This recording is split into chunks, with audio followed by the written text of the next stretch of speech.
किया। परित्राणाय साधुना, साधुओं का परित्राण क्या है, भक्तों का परित्राण क्या है, भक्तों को बचाने के लिए।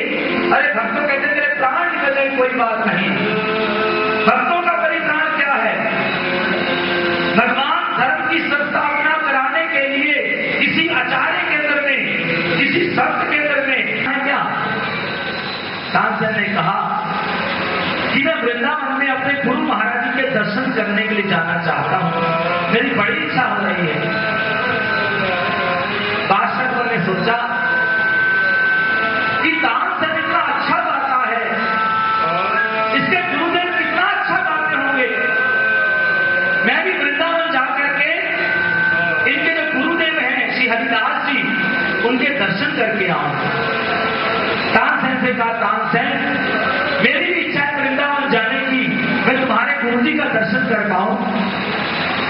तानसेन ने कहा, बादशाह पर वृंदावन में इस ड्रेस से नहीं जाया जाता, जो आपने ये वेशभूषा धारण कर रखी है, बस सिंपल वेश में जाना चाहिए।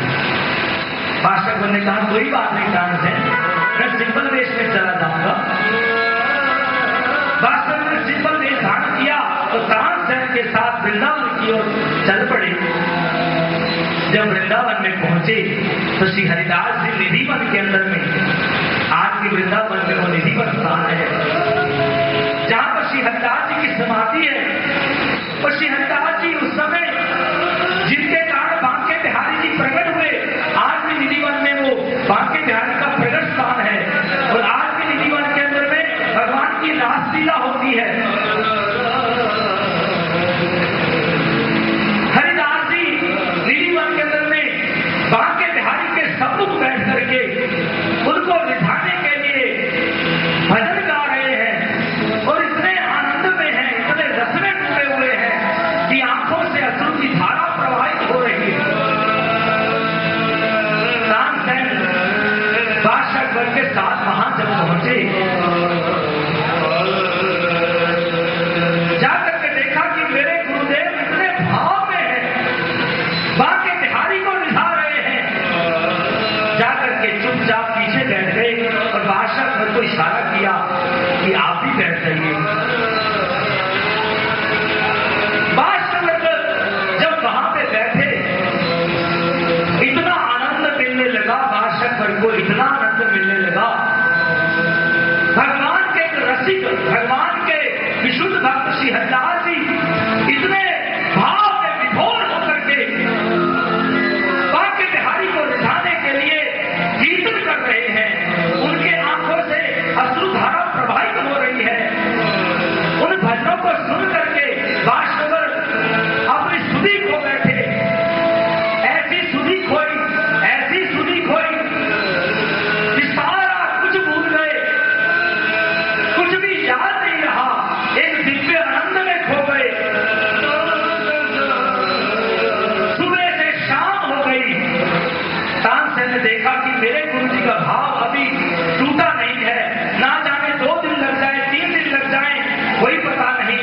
मेरे गुरु जी भाव में है, इसलिए उनका भाव नहीं तोड़ना। तानसेन ने अकबर बादशाह से कहा, इशारा किया कि हम वापिस चलते हैं।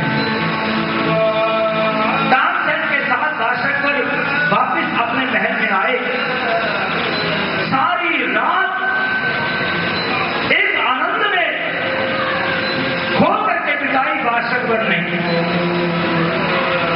जब सुबह हुई तो बादशाह अकबर ने अपने मंत्रियों से बार बार प्रशंसा करनी शुरू कर दी। तानसेन के गुरुदेव क्या गा रहे थे, मैं सब कुछ भूल गया था, मुझे कुछ सुनी नहीं थी। कितना आनंद मिला। मंत्रियों के सामने बार बार प्रशंसा करने से मंत्री लोग कहने लगे, आहा बादशाह अकबर आपने वो आनंद लिया, हम नहीं ले पाए, काश हमारा भी सौभाग्य होता। मंत्री ने बादशाह अकबर से प्रार्थना की, महाराज वो आनंद भी हमें दिलाइए। तानसेन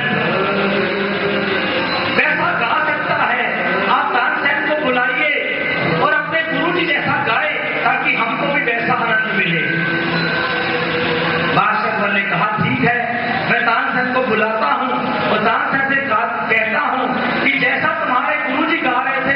तुम गाओ। तानसेन को बुलाया, जितने बजाने वाले सबको बिठाया और तानसेन को कहा कि जैसे तुम्हारे गुरुजी गा रहे थे वैसा तुम गाओ। तानसेन ने वैसा गाना शुरू किया जैसा श्री हरिदास जी गा रहे थे। मंत्रियों को आनंद मिलने लगा, लेकिन बादशाह अकबर जिस आनंद को एक बार पा चुके थे आज उनको वो आनंद नहीं मिल रहा। बादशाह अकबर ने कहा, तानसेन थोड़ा और अच्छी से गाओ। तानसेन ने थोड़ा और अच्छी से गाना शुरू किया। मंत्री और आनंद में आ गए, लेकिन बादशाह अकबर को वो आनंद नहीं मिल रहा जो वृंदावन में उस दिन मिला था, वो आनंद नहीं मिल रहा। फिर कहा, तानसेन और अच्छी से गाओ। तानसेन ने और अच्छी से गाना शुरू किया, लेकिन बादशाह अकबर को वो आनंद नहीं मिला। बादशाह ने कहा, तानसेन रुक जाओ, मुझे आज वो आनंद नहीं मिल रहा जो उस दिन वृंदावन में तुम्हारे गुरुदेव के बुखार में से सुन के मिल रहा था, मुझे वो आनंद नहीं मिल रहा। तानसेन ने कहा, बादशाह अकबर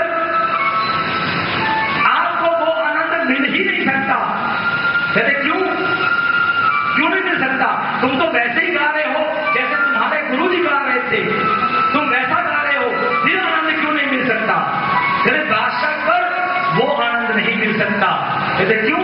कहते मेरे गुरुदेव अपने बांके बिहारी को रिझाने के लिए गा रहे थे और मैं आपको और आपके दरबारियों को सुनाने के लिए गा रहा हूं, तो आनंद मिल ही नहीं सकता। जहां दुनिया की प्रसन्नता होगी वहां न कथा में आनंद आएगा न कीर्तन में आनंद आएगा। जहां भगवान की प्रसन्नता होगी वहां चाहे कीर्तन हो चाहे कथा हो, वहां आनंद मिलेगा ही मिलेगा।